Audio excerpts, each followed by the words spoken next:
In this lecture, we are going to learn chapter number 3 of this section, Quality Management, Statistical Process Control. Just see what is the content of this chapter. In this chapter, we are going to learn statistical process control.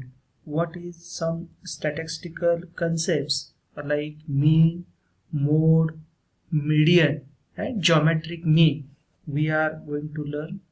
After that, we will also see control charts for variables and attributes.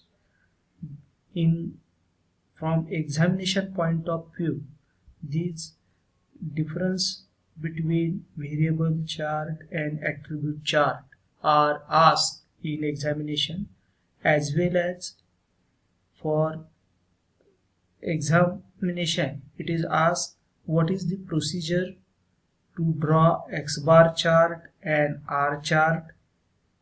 Sometimes in examination it is also asked what is the procedure of P chart and C chart, and numerical problems based on P chart and C chart. In previous syllabus there are some problems asked on X bar chart, R chart, but this new syllabus only they are asking problems on P chart and C chart. And as a quality control engineer, this is very important to control the process. The knowledge of this chart is important. Already we have discussed this in quality tools control charts. Now once again we will see first what is statistical process control. It is a process of monitoring and measuring variability in the performance of a process or a machine through the interpretation of statistical technique, and it is employed to manage in process quality. It can be also defined as an element of quality assurance in production and tool for continuous improvements. Okay. As after that, we will see what is the objective of statistical process control. To collecting the data and drawing meaningful conclusion. We can inference a conclusion which is meaningful, and also it is used for finding out root cause of the problems, controlling the performance, predicting the future tendencies, understanding and managing variability in the process, and preventive defects to pursue never-ending improvements. All these one or more objectives of statistical process control. After that, we will see what is the fundamental principle of SPC. All works occur in a system of interconnected process.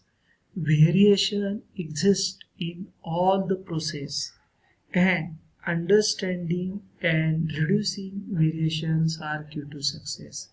It is important variation exists in all process.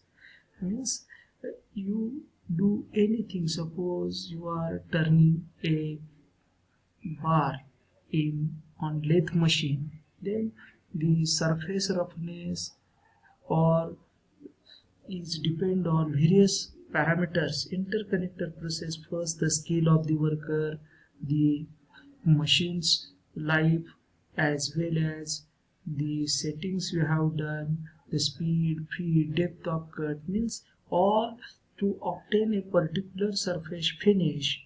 The work is interconnected with lot of things, and that's why the variation exists.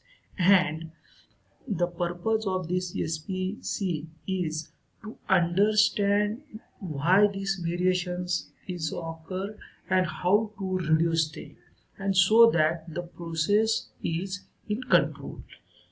Next thing we are going to see, these are very important, and after that we will see it provides a theory and methodology for improvement. It helps to identify where improvement is needed, and uh, provides a general approach to take and suggested to use. This is the general approach to identify the problems and suggest some improvement in the process.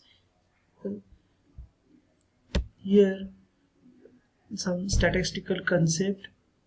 First is the central tendency. If you should understand the process. For that purpose, some statistical concepts you should understand. The first, this already you have learned in 12th maths or in mathematical subjects, statistical subjects.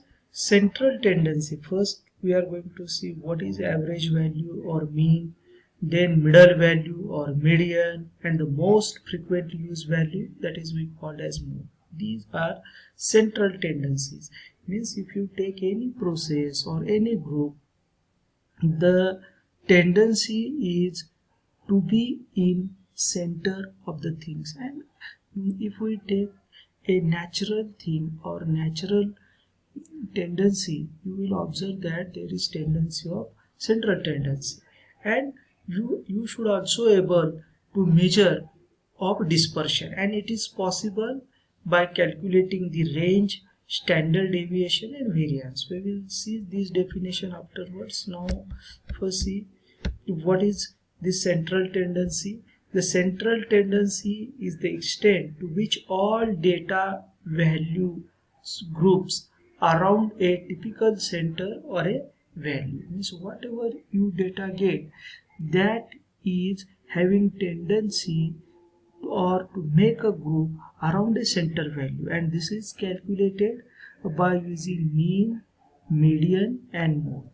And the variation is the amount of dispersion or scattering of values. It is calculated by using range, standard deviation and variance. And the shape is the pattern of distribution of values from lowest values to the highest value. Okay, this is the shape or the curve of the distribution. Now we will just revising the arithmetic mean. It is the arithmetic mean is the most common measure of central tendency. It is summation of x upon n, where n is the sample size and x1, x2, all these are observed values. It is directly summation divided by number of calculated things or observed values. After that we will see here the most common measure of the central tendency. Sum is equal, mean is equal to sum of values divided by the number of values, and that is affected by extreme values or outlier. Just we take two examples. Suppose these are the values 1, 2, 3, 4, 5. Then you calculate this summation of 1 plus 2 plus 3 plus 4 plus 5, and the total sample size is 5. Then the addition of all the x, summation of x is here 15, and the sample size is 5. Here you will get the mean is equal to 3. Here you will directly see that the 3 is at the center. Means all these data is dispersed around this central value 3. Now we will see, we have taken another example 1, 2, 3, 4 and 10. Then you will calculate the mean 1 plus 2 plus 3 plus 4 plus 10, and the sample is same 5, sample size is 5. Then you will find mean is equal to 4, and this is affected by extreme values. Okay, here actually in this 4 to 10 there is not a single value, but still due to this extreme end or extreme value, the mean is shifted. This is the only drawback of this arithmetic mean, or it is not a drawback, but it is one of the characteristics of mean, that due to the outliers the value of mean is affected. Now we will see median. In an ordered array, the median is the middle number 50% above, 50% below. If there are 5 numbers, then what will be the middle value? This is the middle value. That's why the median is 4. Even if you take this 1, 2, previous same two problems we have taken, sorry, two problems here we have taken 1, 2, 4, 6 and 7. The 50% above and 50% below. Here the median is 4. The next problem, here same median is 4, means in this, by observing these two problems we can say that the median is not affected by extreme values. Then next thing is how we calculate the mean.